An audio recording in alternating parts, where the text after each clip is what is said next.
సంగారెడ్డి జిల్లా Muthangi toll gate దగ్గర భారీగా మద్యం పట్టుబడింది. హర్యానా నుంచి కారులో అక్రమంగా తరలిస్తున్న మద్యాన్ని పటాన్చెరు ఎక్సైజ్ అధికారులు పట్టుకున్నారు.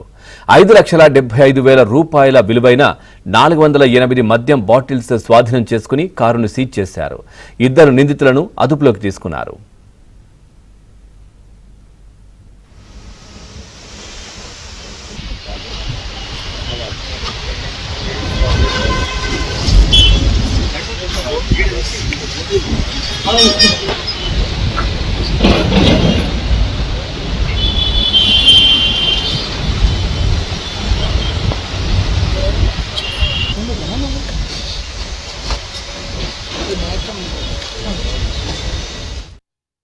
నవీన్ కుమార్ మరియు టీకే లిక్కర్ని హర్యానా నుంచి 5,70,000 చెల్లించి దాదాపుగా 34 కాటన్ల విదేశీ మద్యం, ఇందులో రెడ్ లేబుల్ 18 పెట్టెలు, బ్లాక్ లేబుల్ 13 పెట్టెలు, జెమ్సన్ 1 పెట్టె, శివాశ్రీగర్ 2 పెట్టెలు ఈ మద్యము వాళ్ళు తీసుకురావడం జరిగింది.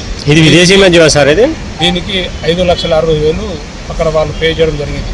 ఇది హర్యానాలో కాదు, ఇది విదేశీ మద్యం, మొత్తం విదేశీ మద్యం.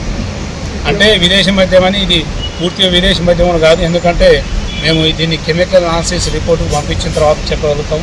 ఇందులో స్పూరియస్ కూడా ఉంటుంది, ఎందుకంటే పేరుకి విదేశీ మద్యం తీసుకొస్తారు, కానీ చాలా చోట్ల ఏం చేస్తారంటే వీళ్ళు రకరకాలుగా బాటిళ్ళు, లేబుళ్ళు, క్యాపులు అని సంపాదించుకొని సింపుల్గా మనకు తెలిసి అంటే officer choice, royal star, cheap లిక్కర్ని కూడా నింపుకొని కూడా దీన్ని విదేశీ మద్యంగా అంటే మిగతా వాళ్ళు నమ్మించి కూడా అమ్మిస్తాం.